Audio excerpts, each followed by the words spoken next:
내 사모하는 주님, 정말 여러분 주님을 사모하고 있습니까? 예, 정말 주님 사랑하면요 다르지요. 보는 게 다르고 또 느끼는 게 달라요. 예. 우리 옆 사람께 한번 질문을 한번 해봅시다. 정말 주님 사랑하십니까? 하고 한번 인사해 보세요.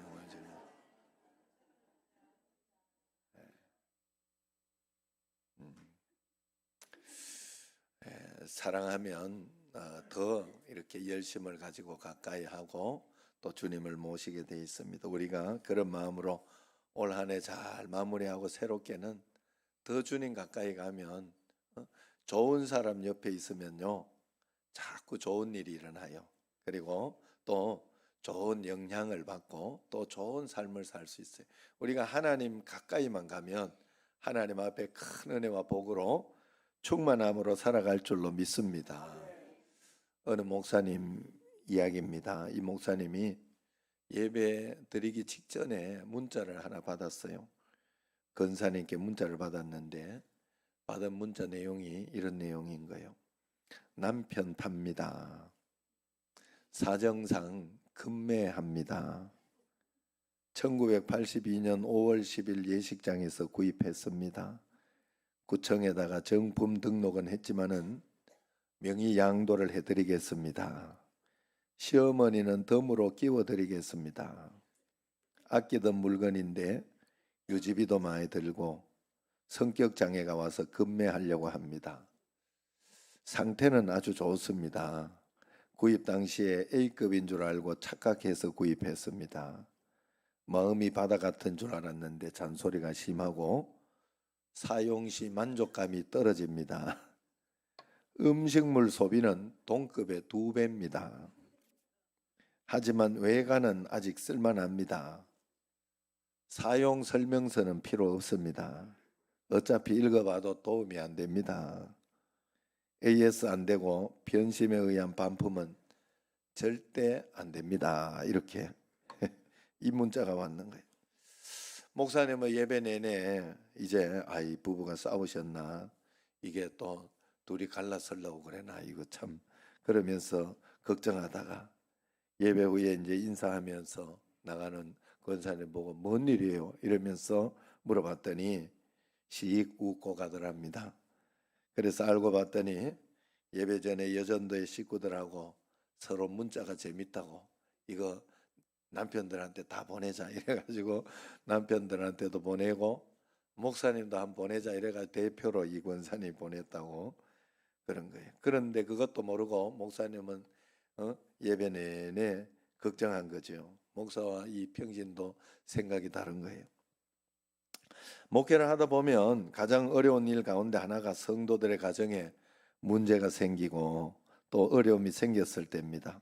그 가정을 위해서 작정 기도도 하고 때론 금식도 하기도 하지만은 기도 외에는 해드릴 게 없다 하는 것이 마음이 무겁습니다. 헨리 나우엔이 말한 것처럼 인간의 삶은 상실로부터 오는 아픔을 포함해서 수많은 고통과 얼룩과 그 상처들로 얼룩져 있다 해도 과언이 아닙니다. 가정으로부터 받은 상처, 또 일터에서 받은 상처, 사람에게서 받은 상처, 환경으로부터 받은 상처, 가장 사랑하는 사람에게서 받는 상처도 있습니다. 인생길에서 그렇게 힘들게 하는 일들이 쉼없이 몰려오기 때문에 마음에는 행복감에 사로잡히기보다는 깊이 드리운 주름살에 사로잡혀 가게 돼 있죠.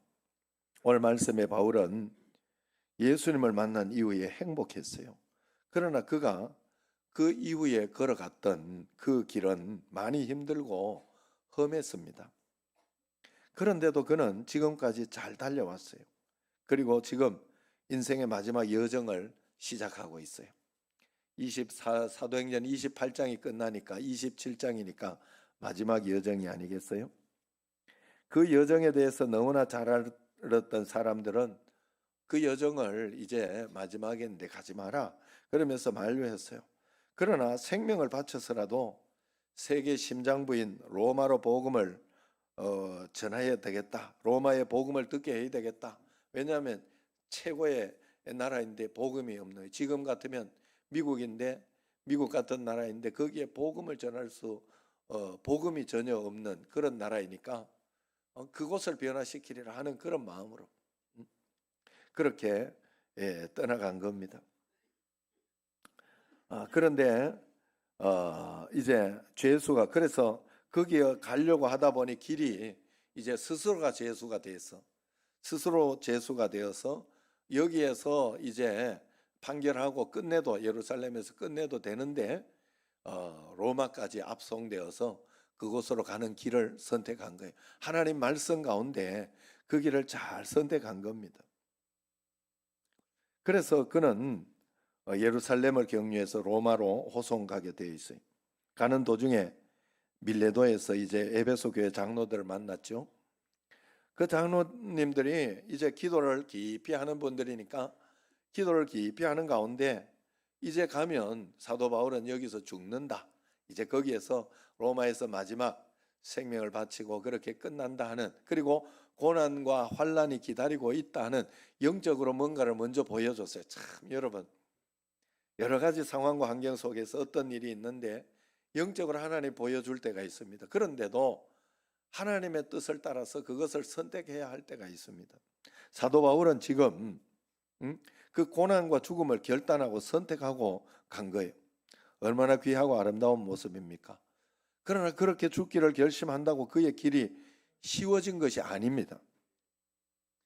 우리가 예수님을 믿고 하나님 말씀 가운데 이렇게 살면서 하나님 뜻 가운데 살면서 우리가 하나님 앞에서 예수님 성령 충만하고 은혜 충만하고 기도 충만하면 뭔가 모르게 확 바뀌고 또 상황도 반전이 되고 그렇게 하면 좋은데 그런 일이 잘 안 일어나요. 상황이 계속 똑같은 것 같고 어려운 것 같고, 그때 뭐가 해야 되느냐? 우리에게 계속해서 믿음으로 그냥 모든 것을, 어차피 거기 가서도 고난스럽고 힘들다면 여기서 고난스러운 거 그냥 여기서 고난스럽다 끝낸다면 더 가서 고생하고 끝낼 거를 여기서 끝낸다면 더 감사하다, 이런 생각이 들어야 되는 거예요. 그런데 이게 기도하지 않으면 절대로 이런 생각은 들지 않습니다.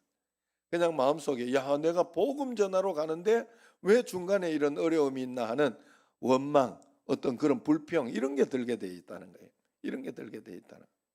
그래서 우리가 하나님 앞에 기도해야 돼요. 오늘 지중해 해역을 항해해 가는 중에 큰 풍랑을 만나서 지금 생명의 위협을 받고 있는 상황에서 배가 파선할 지경에 놓여서 얼마나 힘든 순간입니까? 얼마나 외롭겠어요. 일생 교회를 세우고 또 복음을 전하는 일을 했고 또 지금도 그 복음을 위해 달려가고 있습니다. 그러면 어차피 로마 가서도 고생한다고 했는데 가는 길이라도 좀 평탄하게 해주면, 이게 예수님을 믿으면서도 기도하지 않을 때 상황이에요. 그러면 뭐가 좀 어디가 덧나냐 하고 그런 생각이 들어요. 현실은 죄수가 되어 묶여 있고 생명을 위협하는 풍랑이 일어나고 있어요. 사도 바울이라도 마음이 좀 상하지 않았을까 하는 생각이 들어요. 아무리 죽음을 강요하고 가는 길이지만은 복음을 전해보지도 못하고 이제 생죽음을 당하게 된 것이니까 그런 거죠. 그리고 사람은 다 죽음 앞에서는 겁이 나는 거예요. 생명을 걸고 로마의 복음을 전하기 위해 가는 길이지만은 정작 지중해 바다에서 풍랑을 만나 죽음의 위협을 당하고 있으니 힘들고 답답했을 일입니다. 그 어려운 상황이 어떤 상황이 20절을 보면 이렇게 이야기합니다. 같이 한번 앞을 보고 읽어보세요. 여러 날 동안 해도 별도 보이지 아니하고 큰 풍랑이 그대로 있음에 구원의 여망마저 없어졌더라. 구원의 여망마저 끊어졌더라 이야기합니다. 그래 그걸 18절 19절에 이렇게 표현해요. 우리가 풍랑으로 심히 애쓰다가 이튿날 사공들이 짐을 바다에 풀어 던지고 사흘째 되는 날에는 배의 기구를 그들의 손으로 내버리니라. 먹을 거 있어도 지금 죽으면, 지금 끝나면 아무 소용이 없으니까 최대한 할 수 있는 일을 열심히 하는 거지요.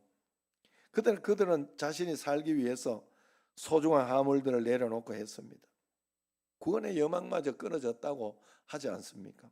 이런 상황에서 27절을 보면 이제 열 나흘째 되는 날 밤에 우리가 아드리아 바다에서 이리저리 쫓겨가다가 그날도 14일 동안 지금 계속 어려워요.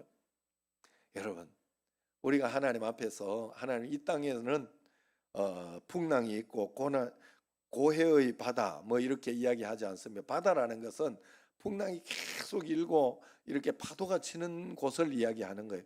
이 세상에 있을 동안 여러분 그냥 편안한 삶이 계속될 것이라 착각하지 마세요.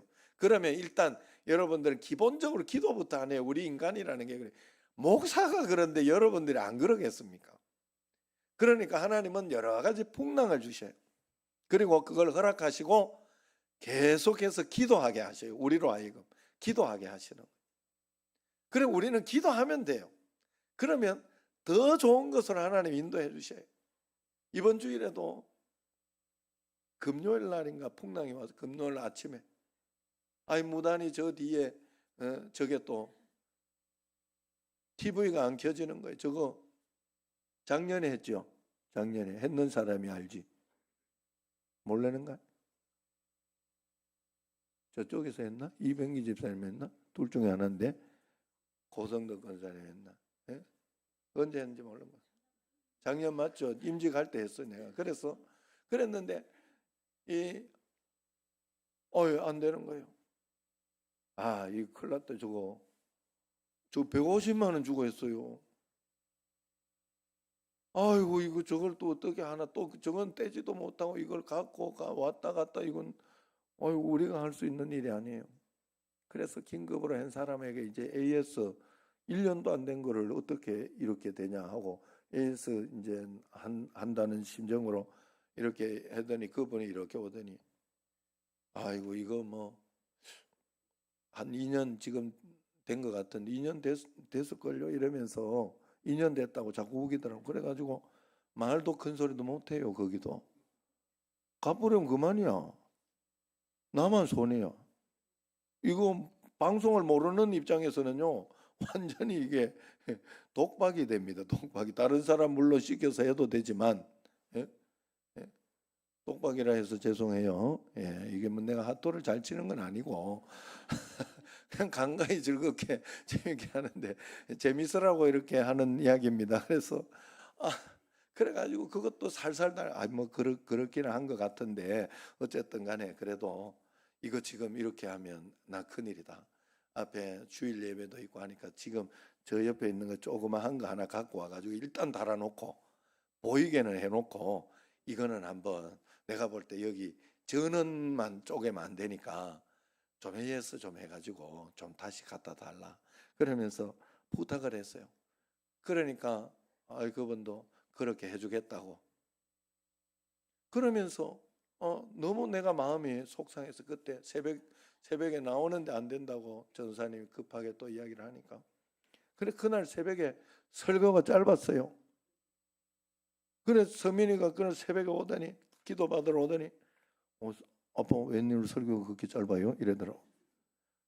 사람 기분도 모르고 그래가지고 뭐 그런 일이 있어 임마 이러고 그래 말았는데 그래가지고 그래 왔는데 그래 어떻게 해요? 최선을 다해야 되지. 최선을 다하고 기도하고 그래서 그날 기도 제목에 바로 적었어요. 제가 기도 제목 적어 놓는데다 바로 적어가지고 기도를 했습니다. 하나님 좀 도와달라고. 이거 다음 주일에 이제 또 임직식도 있고 이렇게 하는데 이거 큰일 났다. 이거 나 골치 아프다 이러면서 기도를 하고 그래가지고 이제 지금 요번에 또 200만 원 들어가지고 이거 사실은 HDMI 체계를 SDI 체계로 다 바꿔놨어요. 그래가지고 이제 영상이 나오고 이러는 거에 문제는 없어요. 이건 싹 깨끗하게 고쳐놨는데 내가 볼 때는 그거 고치다가 여기 이쪽에 문제가 살짝 생긴 것 같더라고.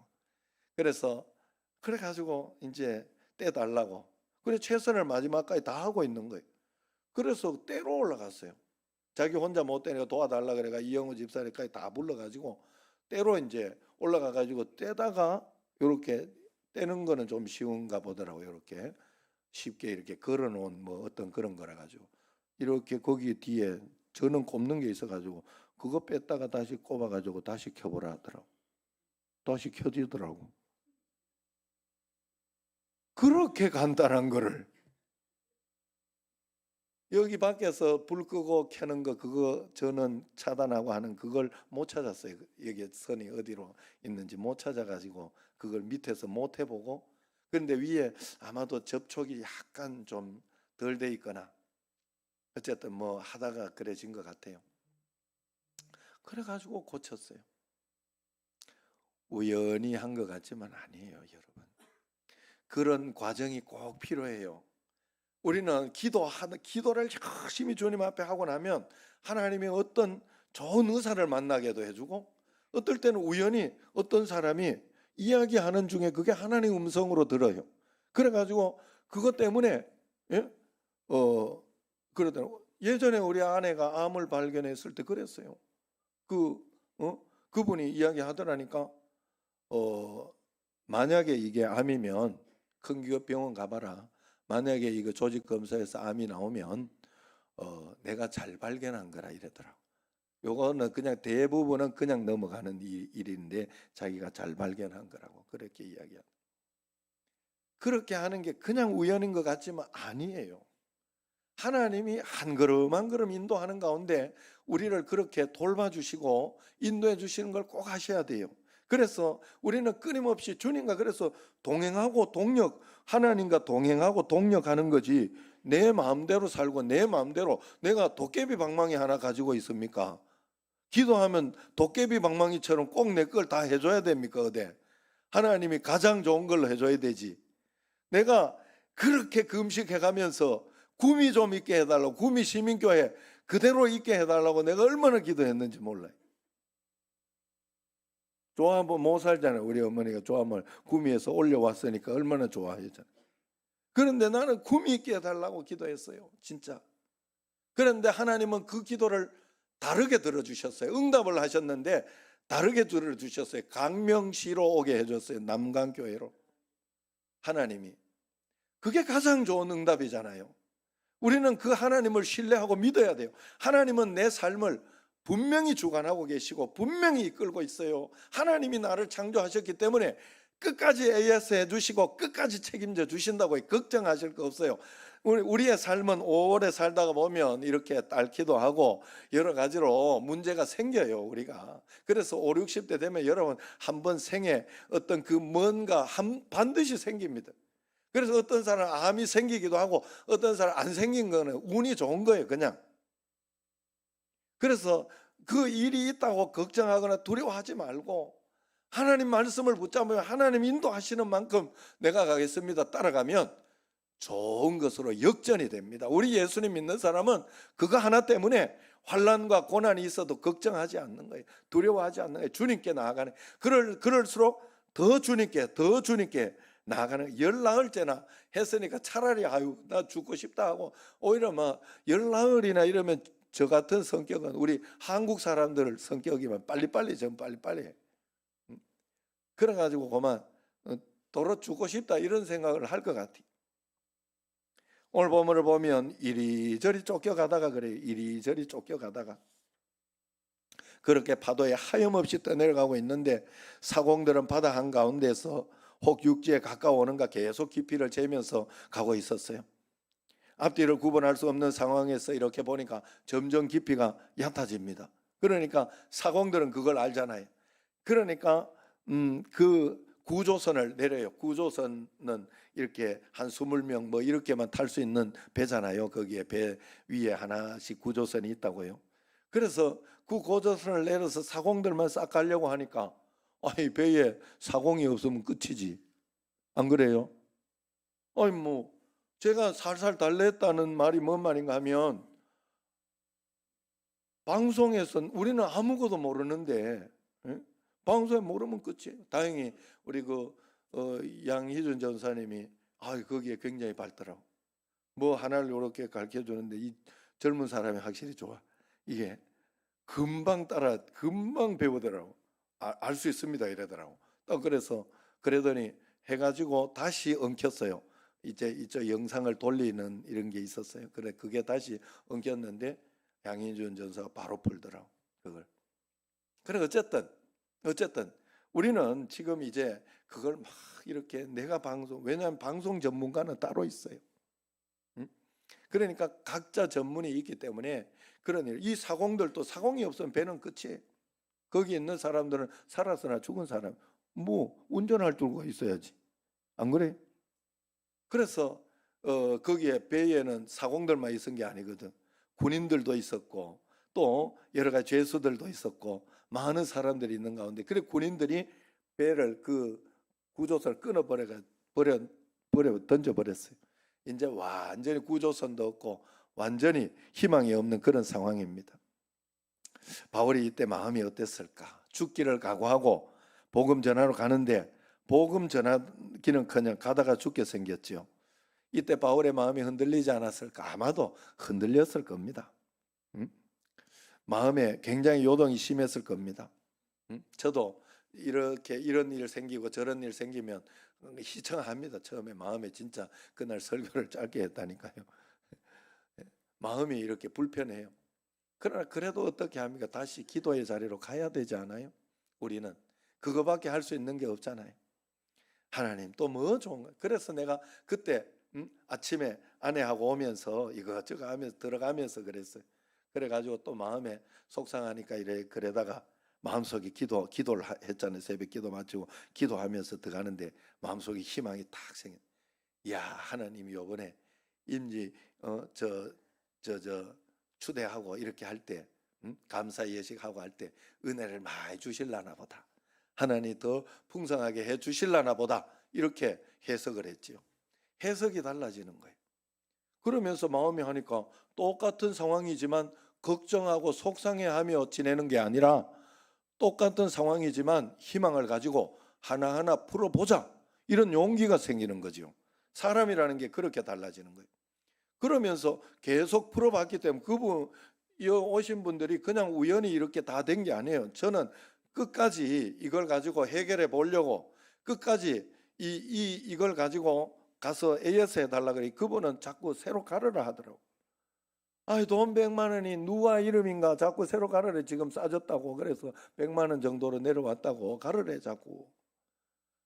내가 속상했어요. 그렇지만 속상을 꾹 참고 계속 하나하나 계속 요걸 일단, 그래서 요번 주일에 조그마한 거, 요거보단 크지만 조그마한 거로 볼 수도 있었어요. 요번 주일에 그런 정도.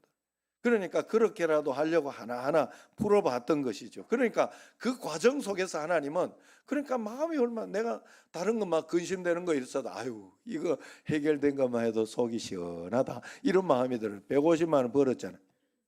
예?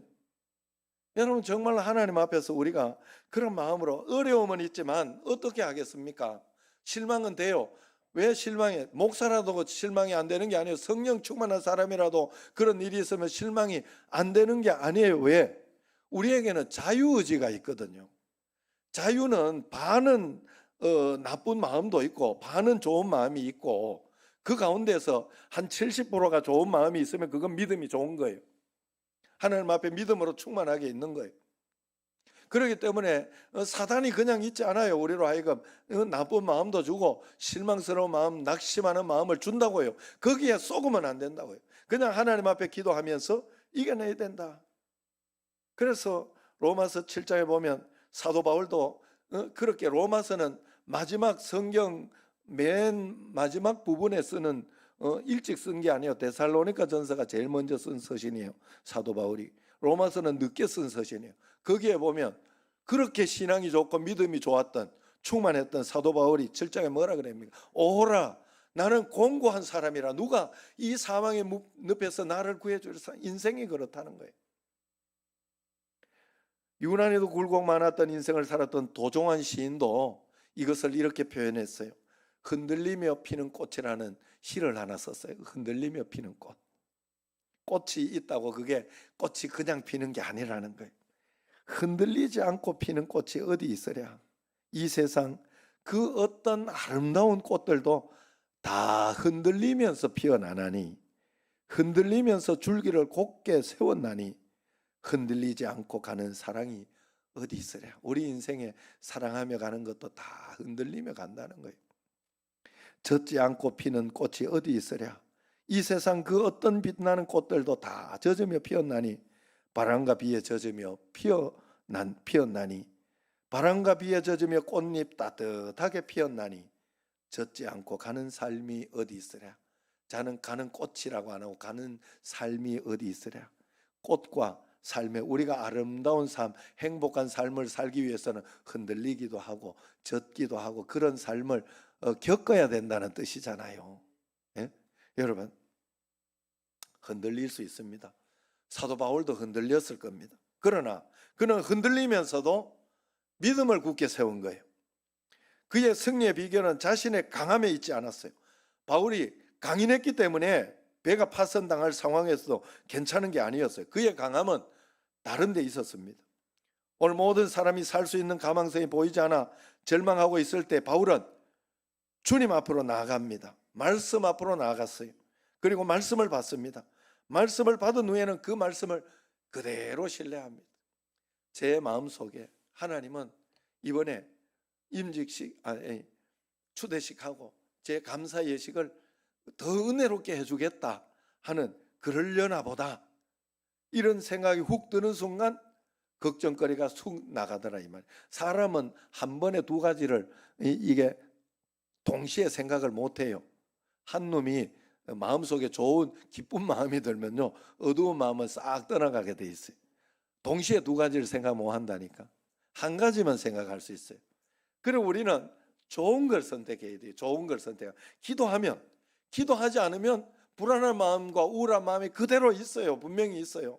그러나 나는 하나님께밖에 기댈 것이 없다 하고 그냥 무턱대고 하나님 앞에 기도하고 나아가면 하나님이 말씀을 주시고 은혜를 주시는 거예요. 25절 보세요. 그러므로 여러분이요 안심하라. 나는 내게 말씀하신 그대로 되리라고 하나님을 믿노라 하고 담대히 이야기합니다. 진짜 어려울 때 바울의 힘은 오직 주님이었던 것입니다. 말씀이 그의 능력이었어요. 그는 고백하죠. 나는 그대로 되리라고 믿노라. 그가 아픔의 시간에 하나님을 온전히 신뢰하면서 말씀을 붙잡고 나아갔을 때, 믿음으로 말씀을 나누었을 때 바울만 힘을 얻은 게 아니고 거기에 함께 있던 말씀을 받은 다른 모든 사람들도 함께 힘을 얻었던 거예요. 그런데 그럼에도 불구하고 풍랑은 끝나지 않았어요. 그렇게 짜잔하고 끝나면 어떻게 좋겠어요? 아니에요. 그때부터는 말씀을 믿는지 믿지 않는지, 말씀을 믿는 그 시간이 하나님 앞에서, 하나님께서 그 믿는 시간을 꼭 준다는 거죠. 그래서 오늘 말씀에 보면 그 기간을 가집니다. 그런데 여기 보세요. 오늘 말씀을 보면 여정의 주도권을 쥐는 순서가 조금씩 바뀌는데, 첫 번째는 겨울에 항해하는 것이 어려웠는데 항해해라 하고 선주가, 배는 자기 거니까 선주가 항해해라 하고 허락을 했어요. 허락하고 난 뒤에는 그 다음부터는 이제 선장이 주도권을 쥡니다. 선장이 있어야 배가 가고 이렇게 하니까.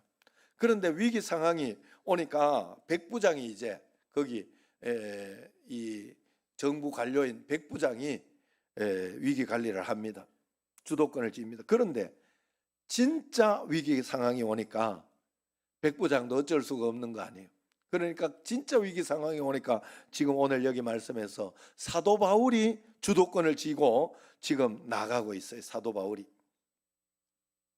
어려운 가운데에서 누가 일어설 수 있습니까?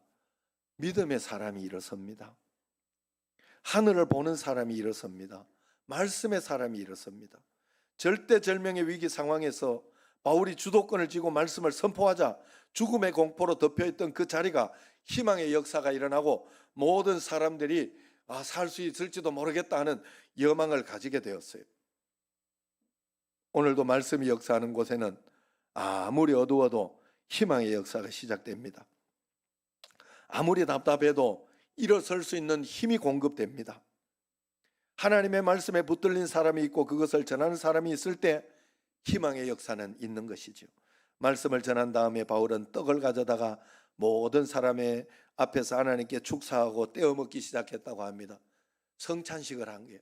예배를 드린 거예요. 하나님 앞에 예배를 드린 거예요. 성경에서 떡을 뗐다 이런 말이 나오면 성찬식을 한 거예요. 그때 그 당시에는.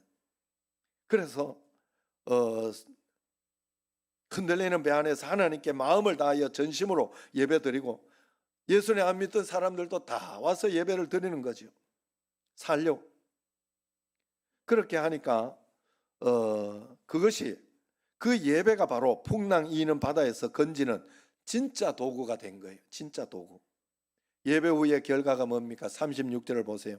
36절 같이 읽어봅시다. 그들도 다 안심하고 받아 먹으니 그럽니다. 안심하고 이제 마음에 평안이 오는 거예요. 예배 드리면서 성찬을 받고 결정적으로 하늘의 위로와 힘을 공급받습니다.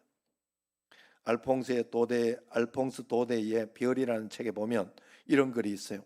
만일 한 번만이라도 한 데서 추운 데서 밤을 새워본 일이 있는 사람이라면 인간이 모두 잠든 깊은 밤중에는 또 다른 신비의 세계가 고독과 적막 속에 눈 뜬다는 사실을 알고 있을 것이다 그랬어요. 무슨 이야기입니까? 차가운 밤에 지금 무언가를 잠을 이루지 못하면서 하고 있어요. 일을 하기 위해서든지 아니면 고민이 있든지 힘들어서든지. 그런데 그 가운데 잘 살펴보니 인생의 그 깊고 깊은 밤중에 또 다른 신비의 세계가 펼쳐지더라. 자기가 일을 하면서 밤에 어두워서 아무것도 못하고 어두워서 그럴 줄 알았더니 밖에 나가서 보니까 하늘의 별이 보이는 아름다운 별들, 그런 것들이 펼쳐져 있는 것이 보이는 거죠. 그것을 보고 이 시인은 알퐁스 도데는 행복해하고 그런 것을 발견한 거예요. 한 데서 추운 데서 추운 것이 있지만 추움만 있는 것이 아니라는 거예요. 여러분 정말로 저 추운 극지방에 가면 뭘 볼 수 있습니까? 오로라를 보요. 오로라. 여기서 오로라 본 분 한 분 있어요. 여기. 다 이렇게 영상으로 봤지 진짜 본 분 한 분 있어요. 여러분, 그럼 우리가 그 추운 지방에 있지만 그 추운 데에서도 하나님의 아름다운 것이 있다는 거예요. 우리가 이 땅의 환경만 바라보고 자신만 바라보다가 눈을 들어 하나님을 바라볼 때 하나님이 일하시는 역사를 그때 보게 되는 거예요. 모든 시선을 주님께 드리고 살아계신 하나님을 느낄 때 세상은 주의 나라가 되고 하나님이 일하기 시작하네. 시선을 주님께 안 드리고 바라보지 않을 때는 일을 못해요. 하나님도. 그래 우리가 기도로 시선을 주님께 드려야 돼요. 말씀으로 드려야 돼요. 예배로 드려야 돼요. 믿으시기를 바랍니다. 캄캄한 밤하늘에 하나님은 언제나 거기에 아름답게 수놓은 별을 두셨어요. 고개를 들어 하늘을 쳐다보시기를 바랍니다. 거기에서 일하고 계신, 별을 통해 일하고 계신 하나님을 보게 될 것입니다. 지금 인생의 밤을 보내고 있다면 하늘의 별을 세어보세요. 그러면 하나님이 우리에게 이렇게 어두움에 밝은 빛을 비춰주시고 너의 작은 신음에도 응답하시니 너는 어느 곳에 있든지 주를 향하고 주만 바라볼지라. 아멘. 주님만 바라보요. 절망할 거 없습니다. 바울은 지금 그 상황 속에 주님을 바라봤어요. 환경을 보고 낙관한 게 아니에요. 하나님을 바라보았기 때문에 희망을 가진 겁니다. 목장주가 자기 가축에게 낙인을 찍듯이 하나님께서 우리를 하나님의 자녀로 인을 쳐주셨어요. 바울은 그걸 확신했습니다. 나는 하나님의 자녀다. 하나님이 여기 계시다. 하나님 말씀하신 대로 될 것이다. 그리 아니하실지라도 하나님은 내가 복음 전하는 것이 사명이니 여기 사람들을 복음 전해놓으면 이 사람들이라도 보낼 것이다. 그러면서 여기에서부터 복음 전하자 하고 복음을 전하기 시작한 거예요. 할 수 있는 일을 한 것이라 그 말입니다. 그 자리에서. 안 그러면 그냥 복음 전하지 않고 그냥 갔을 수 있지 않습니까? 결국 그들은 44절에 마침내 사람들이 다 상륙하여 구조되니라 하는 말씀으로 끝이 납니다. 우리가 절망할 수 있습니다. 좌절할 수 있습니다. 힘들어할 수 있어요. 암담해할 수 있어요. 그러나 믿음의 사람들은 말씀을 붙잡고 다시 일어섭니다. 자신이 대단해서가 아니고 온전히 하나님께 시선을 고정시킬 때 가능하던 일이에요. 하나님 말씀을 신뢰하고 그 사랑을 신뢰할 수 있을 때 가능한 일입니다. 오늘 사도 바울은 그런 상황 속에서 벌떡 일어났어요. 그리고 담대하게 말합니다. 이제는 안심하라. 너희 중 생명에는 아무런 손상이 없겠고 오직 배만 상처가 되고 무너질 것이라 이렇게 담대하게 이야기합니다. 이 여유가 어디서 옵니까? 똑같이 풍랑이 있는 바다 가운데 서 있고 똑같이 위협을 당하고 있는데 이 여유가 어디서 오느냐 하는 거예요. 그것은 바로 인생 배후에 계신 하나님을 진짜 보았기 때문에, 그분의 말씀을 들었기 때문에 사도 바울은 그럴 수 있었어요. 급하면 하나님은 직접적으로 말씀을 정말로 전해주는 거예요. 그래서 24절 같이 한번 읽어봅시다. 하나님 무슨 말씀을 하셔요? 24절 시작. 바울아 두려워하지 말라. 네가 가이사 앞에 서야 하겠고 또 하나님께서 너와 함께 항해하는 자를 다 내게 주셨다 하였으니, 확실하게 하나님이 가르쳐 주신 거예요. 여러분 알고 계십니까? 내 인생에 수많은 크고 작은 배경이 있지만 가장 큰 배경은 바로 나와 함께 가고 계신 하나님이 나의 배경이다. 나의 뒷배경이다. 그분을 만났던 사람들은 한 사람도 예의 없이 어떤 자리에서도 일어설 수 있는 힘을 얻었다 하는 것입니다.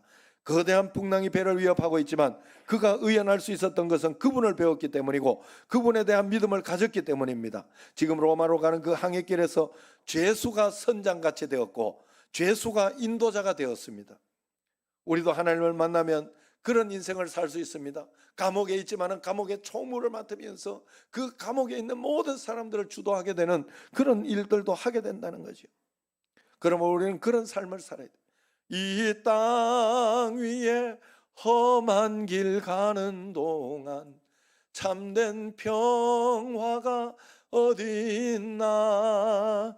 우리 모두 다 예수를 친구 삼아 참 평화를 누리겠네. 아멘. 예수님을 친구 삼아 참 평화를 누리시기를 바랍니다. 오늘 삶의 자리가 아무리 어려워도 아무리 답답해도 아무리 힘이 들어도 예수님을 진짜 만나고 나면 모든 문제가 해결됩니다. 이 땅에서 예수님을 친구 삼아서 참 평화를 누리고 주님과 함께 모든 문제 풀어가며 주님과 동행하는 여러분과 제가 되기를 축원합니다. 기도하겠습니다.